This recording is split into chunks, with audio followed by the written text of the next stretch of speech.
करा दे रहा हूँ भाई। और तुम कहीं हंसे तो भाई, हंसे तो हंसे। हाँ, धीरे से और मुंह बना लो।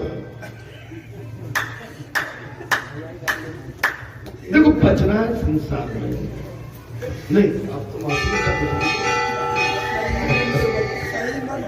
हाँ अमन तो दे।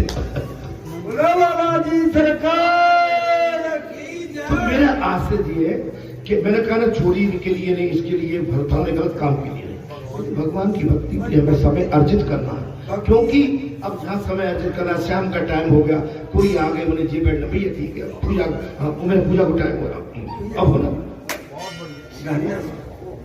और आप अपनी पूजा को छोड़ के लगे कब पे सलाह दिन लंबी चौड़ी कर दे, भगवान कहेगा कि नहीं तू संसारी। मैं आपको एक अनुभव बता रहा हूं। हाँ कोई अतिथि दोपहर आया, दिन में आया था, उसको बिठा लो बढ़िया से चाय पानी करो, लेकिन ज्यादा गपियाओ मत, बस गपियाओ मत। जितनी बात जितना काम उतनी बात। और जय श्री राम।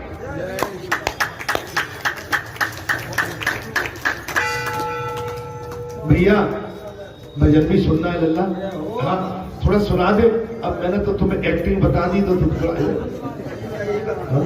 जिस सब मुझे माने ठुकवाने के चक्कर में फिर रहे। भजन गा और फागुन महीना लगू भी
ही सुंदर भगवान का भजन कीर्तन संकीर्तन आनंद महाआनंद। जय हो। जब परमानंद की दया और कृपा आशीर्वाद बरसता है तो इसी तरह का आनंद भी आपके आंगन में बरसता है। बात चल रही थी महाराज, भगवान को पाने के लिए संसार की वृत्ति त्यागना पड़ेगी, कामाचार त्यागना पड़ेगा। रासलीला में श्रीकृष्ण और गोपियों का दैहिक मिलन नहीं था। कथा में बहुत बड़ी बात आ गई। रास मंडल में भगवान श्री कृष्ण एवं गोपियों का शारीरिक मिलन नहीं था, आत्म मिलन, प्रभु मिलन, निष्काम मिलन था। संसार का त्याग करके जो गोपिकाओं ने भगवान श्री कृष्ण के साथ रास किया था वो पवित्र मिलन था, अलौकिक, जिसकी दिव्यता, पवित्रता, सुंदरता और पवित्रता वेदों में बखान की गई है। अभी आपने देखा ये भी वही उसी तरह का गोपी मिलन था।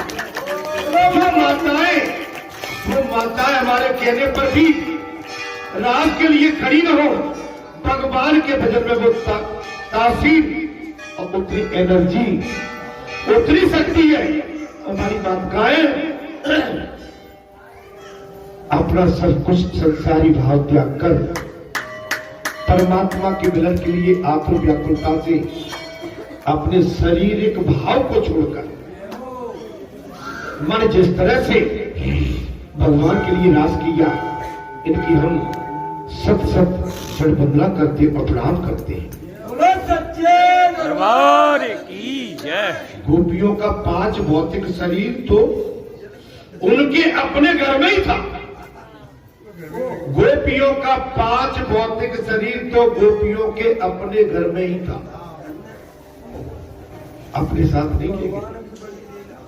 अगर हम भगवान से मिलने आए, बालाजी धाम में आए, उनके दर्शन करने आए, उनके चरणों में अनुराग, उनसे आशीर्वाद, आशीष, दया या कृपा या राम भजन लेने आए तो समर्पित भाव चाहिए। षण्मुख होए जीव मोह जबई और जन्म कूट अगनासो तुम्हें। हे जीव, जब संसार के विकारों को त्याग कर तू मेरी शरण में आ जाएगा तो मैं वचन देता हूं तुझे एक जन्म के लिए नहीं, तुझे जन्मों जन्मांतर के लिए मैं अमर करके पवित्र करूंगा। तेरी गाथा, तेरा इतिहास भगवान कहते हैं मैं अपने साथ रच दूंगा। कब? ध्रुव को जानिए, प्रहलाद, मीरा, सूर, तुलसी, अजामिल, नामदेव, मने बहुत तेरे भगत संत महात्मा हुए। अजामिल ने 7 दिन की कथा में अपने संसार की 7 गांठ खोल दी थी। और जो संसारी 7 गांठ को कथा में आके खोल देता है, वो कितना भी आताताई, दुराचारी, पापाचारी, अत्याचारी हो, उसको भी भगवान अपना वैकुंठ दे देता है। भगवान से मिलन के लिए आकुलता और व्याकुलता, महाराज उनका सूक्ष्म देह से मिलन था, आत्म मिलन नहीं, सूक्ष्म देह से। तब भगवान सुखदेव ने कहा, हे राजन, कथा में विराम की ओर ले जा रहा हूं और कथा सुनोगे तो आनंद आएगा। भगवान सुखदेव ने कहा, हे राजन, भगवान सुखदेव राजा परीक्षित को हर की पौड़ी पर श्रीमद् भागवत कथा राजा परीक्षित के सामने 7 दिन का टाइम और 7 दिन के अंदर मौत तय है, मौत दरवाजे पे है। और भगवान सुखदेव जैसा वक्ता महाराज जो परमहंस है, त्यागी है, वैरागी है, महाराज भगवान की कथा के अलावा, भगवान के चरणों के अनुराग के अलावा दूसरी बात उनके भाव में है ही नहीं। तो भगवान सुखदेव ने कहा, हे राजन, भगवान की माया से मोहित ब्रजवासी गोपाल अपनी पत्नियों को अपने पास ही मानकर श्री कृष्ण की ओर महाराज दोष दृष्टि से देखते रहे। माने अपने पास मान लिया, हमारी पत्नी हमारे साथ है, हमारे घर में, हमारे परिवार में। लेकिन भगवान की लीला, भगवान की माया से वो कैसे था? माने उस परिजनों का, जितनी गोपिकाएं भगवान श्री कृष्ण के साथ रास मंडल में अपना घर परिवार त्याग कर, संसार की सारी जंजीरें तोड़कर भगवान के पास अर्धरात्रि में पहुंचती है और भगवान को अपना रास मंडल में महाराज अपना सर्वस्व त्याग कर रास मंडल में रास करती है। लेकिन वो उनके घर परिवार वाले क्या समझ रहे हैं महाराज? भगवान की माया से कि हमारी जो गोपी, हमारी पत्नियां हैं, वो हमारे घर में, ये भगवान ने अपनी लीला प्रबल कर दी महाराज। अर्थात उनको भी आज श्री कृष्ण के प्रति द्वेष उत्पन्न हो गया। अर्थात इस लीला में गोपियों के सूक्ष्म आध्यात्मिक शरीर को ईश्वर से मिलना था। मन गोपिकाओं ने अपने शरीर का मिलन स्पर्श भगवान से कर दिया। जब तक हमारा मिलन भगवान से नहीं होगा, तब तक हम महाराज ईश्वर के नजदीक पहुंचने में असमर्थ रहेंगे। अर्थात तन मन और बुद्धि से सब प्रकार से मिलकर और सत्य तक जीव मन मारता है, तब सूक्ष्म शरीर भी बनता है। माने हमारे पास कई बीमारियां संसार, हमारे पास एक बीमारी नहीं है। पति पत्नी का नाता ही नहीं है।